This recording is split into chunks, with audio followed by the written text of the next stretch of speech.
16. Last night, Detroit beat Oklahoma City. Javante Lawrence, one of our producers, is a big Pistons fan. I'm not going to ignore their win last night over Oklahoma City, but I am going to tell you nobody played for Oklahoma City last night, so I can't go crazy about that. So the Spurs and some other teams around the league become the focus here because, yes, Detroit is good. Great, actually. They have the best record in the league. They're awesome, but they didn't play a full-strength Oklahoma City team, so you can't go crazy on that one. But the Spurs have won 10 in a row. And for anybody who pays attention to the best NBA podcast that we have, which is the Hoop Collective, of course, with Brian Windhorst, Tim McMahon, Tim Bontemps, one of the big themes that they have is when they book the hotels for the finals. It's like a big declaration, right? So they book the hotel, which is the AKA, I think this team has a shot, right? Wendy, who is David, you and I are here today with Smalls. We think she likes us. She doesn't like us anywhere near the way she loves Brian Windhorst as an NBA analyst. She's obsessed with every word he says about the NBA. Well, last night, SportsCenter, Scott Van Pelt, Wendy made a big declaration. Scott, I have an announcement. Okay. I have made hotel reservations in San Antonio. And the reason is because there's a certain hotel I want, number one. I don't want you messing around. Secondly, Victor Wembanyama is so special, okay? And, my instincts of 23 years covering the NBA are a team that has never played in a playoff game together is not winning 12 playoff games in the Western Conference. That's what my instincts tell me. But then I watch Wembanyama, and I watch how these guys defend, and I am taking the impossible off the table. The last time we saw a team go from having basically no playoff experience together to reaching the finals was the Shaq team in Orlando in the 90s. I was a kid. I was in high school. I watched it, the arena, all that stuff. In fact, I saw Brian Hill last night here in L.A. Shaquille O'Neal and Victor Wembanyama, you may have a Shaquille O'Neal here. I don't know, but I'm not taking it off the table. And so I look at the Spurs very, very seriously. And they're right on the heels of the Thunder now because of all these injuries that the Thunder have. Thunder's still my number one. Spurs, finals, he booked the hotel. David Dennis Jr., is it a legit possibility this year before they ever win a playoff series or a game as a group?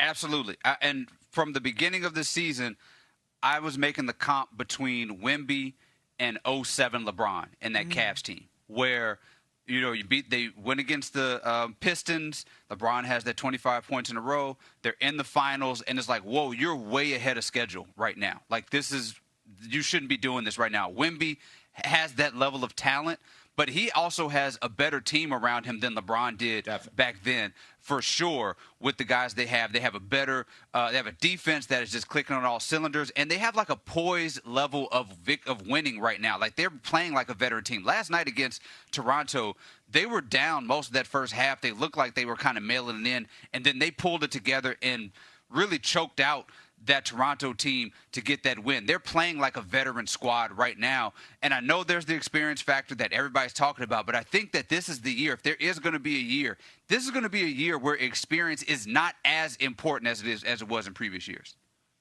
Earlier in the week, you asked me to make a declaration about the Spurs and their chances of going to the NBA Finals, and I was hesitant to go there only because of my respect for OKC. I remember how we felt about this team a year ago. And I know that they have sustained injuries, et cetera, but we also talked yesterday about teams that have that muscle memory that can turn it on in May and June. We know teams that once we get to the playoffs know how to win, and that's the Thunder, obviously in a dominant way from last year. So the only reason I wasn't ready to go there with Wemby and this Spurs team is because of my respect for OKC. It has absolutely nothing to do with what I'm seeing from him and what I'm seeing for them. He is that special. And I believe in him, and I believe in them. And if it's not this year, it's only a matter of time. The clock is ticking for them to win a championship. But Wendy booking the hotel, just as the example, as the faith in this, tells you something. I mean, they're plus 1,000 to get to the NBA Finals per DraftKings Sportsbook. They are behind the Thunder, number one overall, and the Nuggets, but they are ahead of the Cavs, Celtics, and Pistons. So, which is interesting because the best team in the Eastern Conference is third amongst Eastern Conference teams in terms of favorites to get to the finals. But when you look at this team, yes, they won their 10th straight last night. Wemby only scores 12 points in this game. He doesn't, which is remarkable. 8 rebounds, only 30 minutes. I mean, they have a deep team, as David mentioned, and they have one of my favorite things in basketball and in sports in general is when the first round talent at some point in their life understands what their first round talent is. Because I think a lot of guys come into the NBA thinking, oh, I'm going to score 20 a game. And the moment the first round talent realizes, oh, I can do all these other things and be as valuable. Examples, Aaron Gordon with Denver was a top 10-5 pick in the draft. Probably came into the league thinking, I'm going to dominate offensively. He's a great defensive player, 3-and-D guy. Love that guy. Derek White with the Celtics, same kind of thing. The Spurs are starting to have that a little bit, right? I mean, if you think about Keldon Johnson was once their guy, and now he's a bench player for them, 6th man of the year kind of. He's not going to win that, but you get what I'm saying. Even Steph Castle was the rookie of the year. And he understands he's not the main guy on this team, that he's a complimentary piece, and he's okay with it. Devin Vassell, another first-round pick who is a 3-and-D kind of player. Like, they have a lot of guys who understand their role, which means you have to give credit to a guy that no one knows exists in Mitch Johnson, their head coach. Like, he deserves – that guy replaced Pop. Yeah. Most people don't even know the name that I'm saying right now, and he came in and he replaced Pop seamlessly. And, you know, he started last year as kind of the interim coach because the unfortunate health scares that Coach Popovich had. But I just think, David, when you look at this team, if you believe in them to get to the finals, it's not only the greatness of Wemby, and he is unbelievable. He's a generational talent. Let me factually say this. There will never be another player like Victor Wembanyama. Never. But the beauty of this, the reason the 07 Cavs comp, you're rightfully walking us through why it's not perfect anymore, is because of all these first-round talents understanding their roles now. Yeah, I mean, look, when you look at somebody like Stephon Castle, this dude is a tremendous defender. Like, we're talking about the Spurs, for all the talk about what Wemby's doing, they may have 2 all-defense guys on their roster as starters, both of them under the age of, like, 22 or 23, right? Like, Stephon Castle, what he did with Cade Cunningham the other night, I think Cade Cunningham was like 5 for 20 or something like that. The way that he hounds him, the way he's hounded the best defenders, best offensive players in the league, those are his biggest, the matchups he has the longest are great offensive players. Come playoff time, you could talk about experience, you could talk about jitters, the shots may not fall, but what we've seen, especially in these last couple of games, Wemby has not had great offensive games. They found ways to win, and a lot of that is what they're doing defensively. When you have Castle who can guard your best player, when you have a defensive scheme that can get rid of some of your best players, and you got a guy like Wemby who you can maybe hide on an offensive player who's not going to score a ton like they did with Ausar Thompson in Detroit, and a guy in Wemby who you can stay in the paint and then run out and block threes if a guy is open. Like, we've never seen anything like this, and he's leading the league in what I like to call the hell nah, which means that when you see Wemby in the paint, you say hell nah and do not even try to shoot. Like, they are disruptive as a defensive team, which I think is something that you do not see a lot with a squad that is this young. Okay, so we are very excited about Wemby. We're talking about the defense on the Spurs. We're talking about the hell nah effect here. What's the reason why they wouldn't get there? Because there's no experience, and this sport doesn't allow for that. That's why Wendy said what he said, right? When you think back to the Magic with Shaq back in the day, you think about how early that was in their process.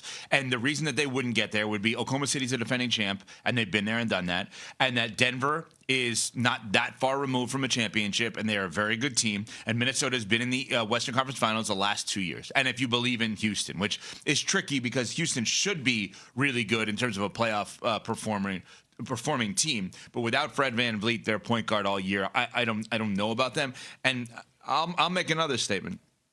They're 3 games over 500 right now, but if Steph comes back, I'm just never going to rule out the Warriors. I'm just not going to do that. And if they're in the play-in and the San Antonio Spurs have to play the Warriors in the first round of the playoffs, that's not the matchup you want. I don't care what the regular season would have said. The level of experience and the differential in the level of experience between those two teams, I'm sorry. Like, if Steph Curry is breathing and he's on the court, I'm going to think he's going to win a playoff series.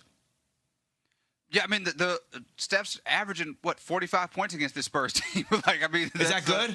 That's pretty good. That's pretty decent. They played him on a sort of a home and home, a back-to-back, and he had 40-some points in each of those games. I mean, and they won, I believe, both of those games, right? So, the Warriors, that was a different squad. They had Jimmy Butler in those games. They had Jonathan Kuminga. I know Small's excited about that.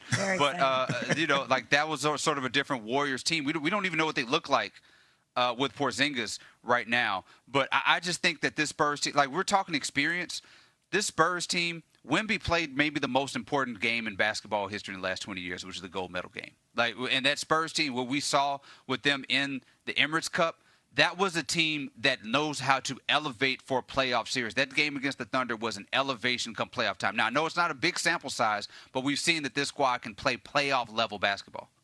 All right, we could do hours on what you just said. The most important game in the last 20 years, 2016 Game 7 Cavs-Warriors, is not more important than that game?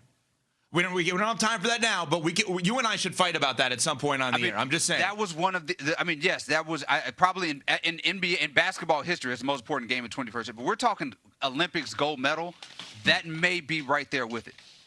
All right, we don't have time for this right this second. We do have time for H&R Block, though, Smallsy. We always have time for H&R Block because life is full of choices, some big, some tiny, some that make you wonder how you became the designated adult.